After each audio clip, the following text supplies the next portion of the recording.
Hello and welcome to our YouTube channel study with Aakash. और ये हमारा जो है बीएनएस का 5वां वीडियो है। हम यूपीएसआई की तैयारी कर रहे हैं, ठीक है।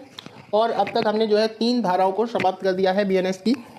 आज हम धारा 4 से लेकर के 13 तक जो इम्पोर्टेंट धाराएं हैं उनके बारे में पढ़ेंगे, ठीक है।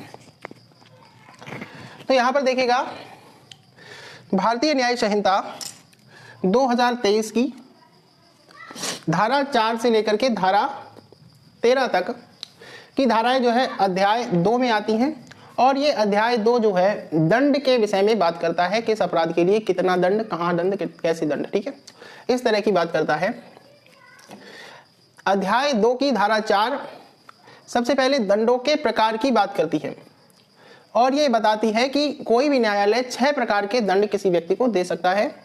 पहला मृत्युदंड, दूसरा आजीवन कारावास, तीसरा पॉइंट है कारावास, चौथा कुर्की करवा सकता है उसके घर में, 5वां जुर्माना लगा सकता है, छठा जो है सामुदायिक सेवा, ठीक है। ये सामुदायिक सेवा वाला जो दंड है वो जो है आईपीसी में नहीं था, ये भारतीय न्याय संहिता में 2023 में ही लाया गया, ठीक है। उसके बाद देखेगा, अभी हमने धारा 4 को पढ़ा और दंडों के प्रकार को पढ़ा, ये भी पढ़ा कि दंड 6 प्रकार के होते हैं, उनके नाम भी समझे। अब हम समझते हैं धारा 5 को। धारा 5 कहती है कि जैसे किसी भी न्यायालय ने किसी अपराधी को कारावास का दंड दिया या आजीवन कारावास का दंड दिया, ठीक है, और वहां उसने जो है अच्छा व्यवहार किया, तो उसके व्यवहार को देखते हुए सरकार, जिसमें राज्य सरकार भी हो सकती है, केंद्र सरकार भी हो सकती है, उसके दंड का लघुकरण कर सकती है, ठीक है। जैसे आजीवन कारावास हुआ तो आजीवन कारावास ना करके सरकार क्या कर सकती है, उसके कारावास के समय की अवधि को कम कर सकती है, ठीक है। तो ये दोनों सरकारें मिलकर के कर सकती हैं, ठीक है, अलग अलग भी कर सकती हैं। अब देखते हैं धारा 7 को। धारा 7 कहती है कि किसी भी अपराध के लिए किसी व्यक्ति को कठोर या सामान्य कारावास होगा, ये बात कोई सरकार या कोई पुलिस वाला तय नहीं करेगा, ठीक है। किस तरह की सजा होगी ये बात कौन तय करेगा, न्यायालय तय करेगा। ये है कौन, धारा 7, ठीक है। किसी भी आपराधिक कृत्य के लिए कठोर सजा होगी या सामान्य सजा होगी, कठोर कारावास होगा या सामान्य कारावास होगा, ये कौन तय करेगा, न्यायालय तय करेगा। अब हम आते हैं धारा 8 जो कि बहुत ही इंपॉर्टेंट है, जो जुर्माना न देने से संबंधित है। जैसे धारा 8 का पहला हिस्सा, 8 का पहला हिस्सा कहता है अगर कोई व्यक्ति जुर्माना नहीं देता है, ठीक है, तो उसके लिए क्या सजा होगी वो कौन तय करेगा, कोर्ट तय करेगा, ठीक है। अगर कोई व्यक्ति जुर्माना ना दे पाए तो ऐसी स्थिति में कोर्ट क्या करेगा, उसके लिए सजा तय करेगा, दूसरी सजा तय करेगा, ठीक है। दूसरा, जुर्माना तय करना। अगर कोई ऐसा अपराध है जिसके लिए भारतीय न्याय संहिता में पहले से जिसके लिए क्या है, दंड के रूप में जुर्माना तय नहीं है, ऐसी स्थिति में कोर्ट क्या करेगी, उस अपराधी के अपराध के लिए अलग से जुर्माना तय करेगी, ठीक है।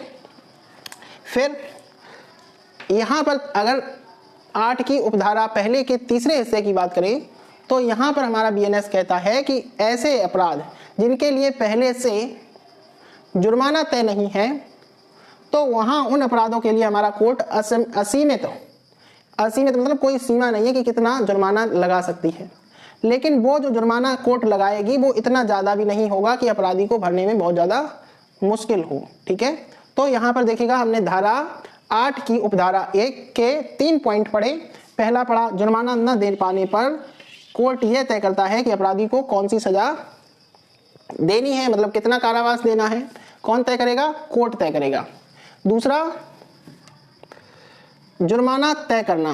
किसी भी अपराध के लिए अगर पहले से जुर्माना तय नहीं है तो कोर्ट जुर्माना तय करेगा। तीसरा पॉइंट हमने पढ़ा कि अगर जुर्माना पहले से तय नहीं है तो कोर्ट जो है असीमित जुर्माना लगा सकता है, मतलब कितना भी जुर्माना लगा सकता है, कितना भी कम लगा सकता है, ज्यादा लगा सकता है, ठीक है, लेकिन बहुत ज्यादा भी नहीं लगाएगा, इतना ज्यादा भी नहीं लगाएगा कि कोर्ट जो है उसको जो है अपराधी को जुर्माना भरने में बहुत ज्यादा दिक्कतें आए, ठीक है। अब हम आते हैं धारा 8 के दूसरी उपधारा में। तो इसमें कहती है अगर कोर्ट किसी भी अपराध के बदले किसी को कारावास और जुर्माना दोनों की सजा देता है, ठीक है, तो क्या होता है, व्यक्ति जुर्माना भरने से अगर मना कर देता है या नहीं भर पाता है तो कोर्ट क्या करता है, कारावास की अवधि पूरी हो जाने के बाद जो जुर्माना होता है उसको भी कारावास में बदल देता है, जुर्माने के बदले में अलग से कारावास उस व्यक्ति को हो जाता है, ठीक है। उसके बाद आते हैं धारा 8 का तीसरा हिस्सा। ये क्या कहता है, अगर कोई व्यक्ति जो है जुर्माना नहीं भर पाता है, ठीक है, और उसको कठोर कारावास हुआ है या साधारण कारावास हुआ है, किसी व्यक्ति को क्या हुआ है, कारावास भी हुआ है और जुर्माना भी लगा है, लेकिन व्यक्ति जो है क्या जुर्माना नहीं भर पाता है, ठीक है, तो यहाँ पर कारावास कैसा हो सकता है, कठोर कारावास भी हो सकता है, साधारण कारावास भी हो सकता है, व्यक्ति के अपराध पर यह बात डिपेंड करती है। लेकिन जो जुर्माने के बदले में जो कारावास होगा वो हमेशा कैसा कारावास होगा, साधारण कारावास होगा। ये कौन कहता है, धारा 8 का तीसरा, ठीक है। उसके बाद हम आते हैं धारा 8 का चौथा, ठीक है।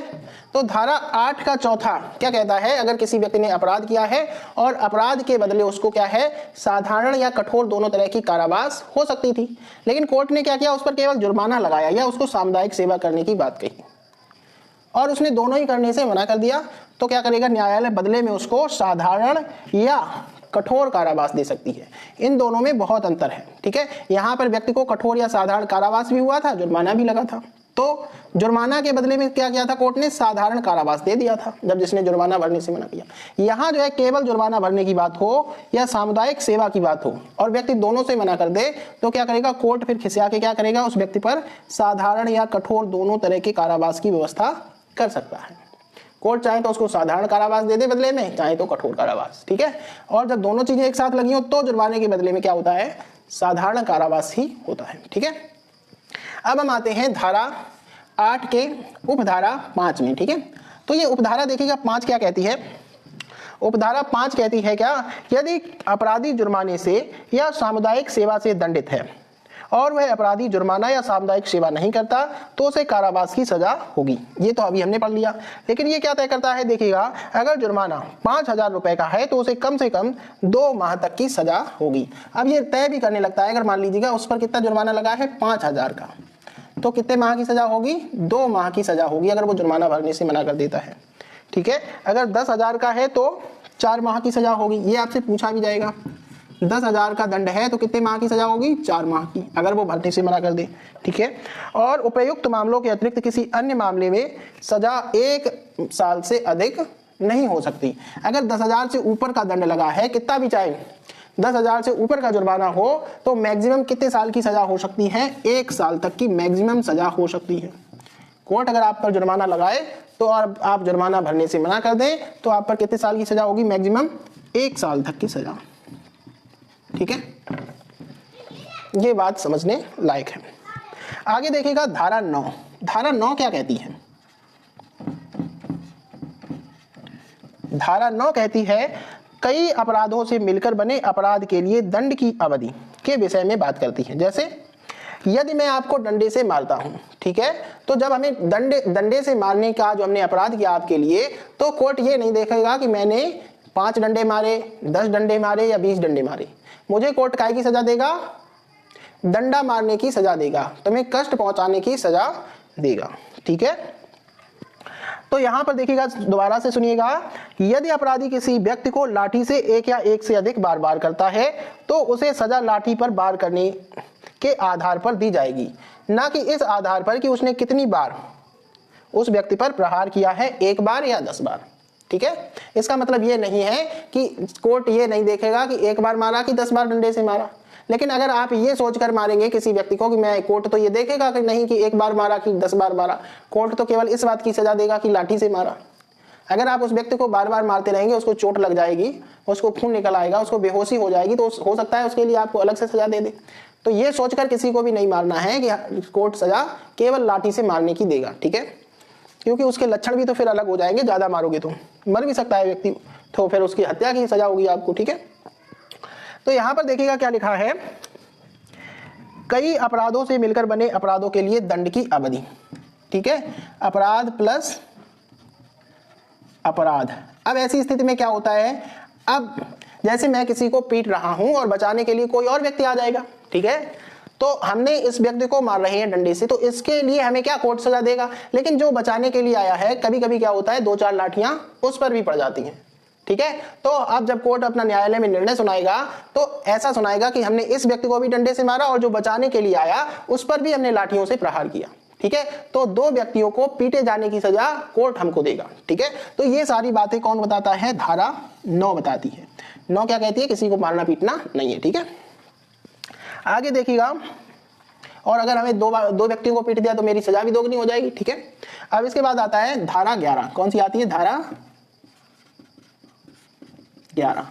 और धारा 11 क्या कहती है? एकांतिक परिरोध, ठीक है। एकांतिक परिरोध यानी कि सॉलिटरी कन्फाइनमेंट।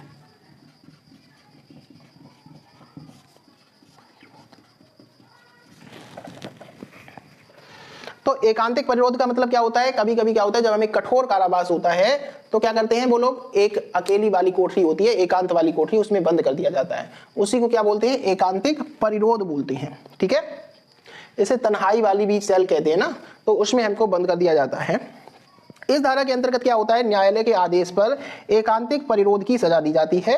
यह केवल कठोर कारावास की सजा के दौरान ही दिया जाता है। आप अगर साधारण कारावास में जाएंगे तो आपको एकांतिक परिरोध नहीं दिया जाता है, ठीक है। यहाँ पर ध्यान देने योग्य बात यह है कि किसी व्यक्ति को एकांतिक परिरोध की अधिकतम अवधि 3 माह तक की सजा दी जाती है। एकांतिक परिरोध की सजा कितने तक की दी जा सकती है? मैक्सिमम 3 माह तक, इससे ज्यादा नहीं, ठीक है। किसी भी व्यक्ति को मैक्सिमम 3 माह तक ही एक कौन सी तन्हाई वाली सेल में रखा जा सकता है, ठीक है, अच्छी बात है। आगे देखिएगा, एकांतिक परिरोध की सजा की अवधि के आधार पर तय समय सीमा, ठीक है। अब हम समय सीमा तय कर रहे हैं। यहाँ पर लिखा है यदि किसी अपराधी को 6 माह तक कारावास की सजा सुनाई गई है तो उसे क्या होगा? अगर 6 माह तक की सीमा 6 माह की सजा है मैक्सिमम, तो उसे 1 माह तक क्या रखा जा सकता है? एकांतिक परिरोध में रखा जा सकता है, अकेले कोठरी में रखा जा सकता है। अगर किसी व्यक्ति की 6 माह से लेकर के 1 वर्ष तक की सजा है, ठीक है, 6 माह से 1 वर्ष, तो उसे कितने दिन के लिए रखा जा सकता है? तो 2 माह तक एकांतिक परिरोध में रखा जा सकता है, तन्हाई वाली सेल में रखा जा सकता है।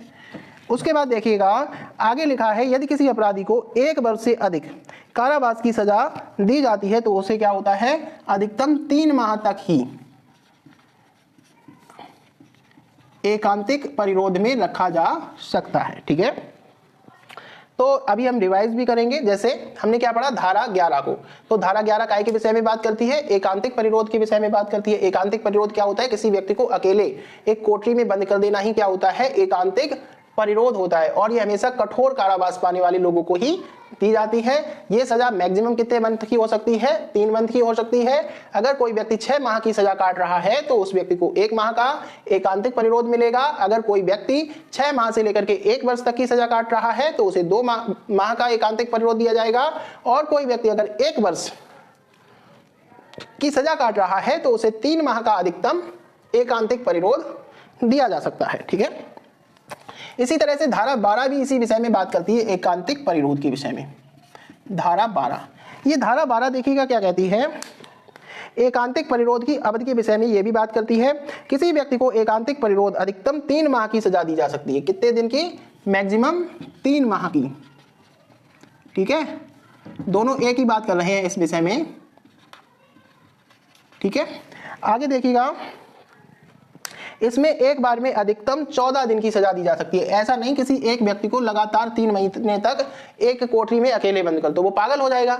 तो एक बार में मैक्सिमम कितना होता है? 14 दिन तक ही उसको जो है किसी कोठरी में अकेला रखा जाता है, ठीक है।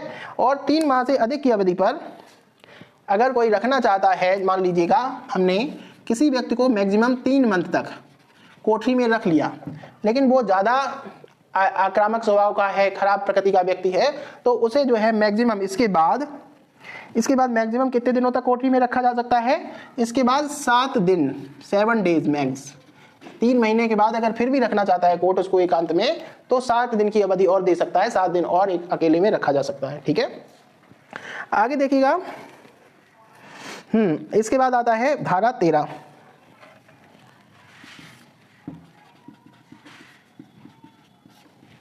धारा 13 क्या कहती है?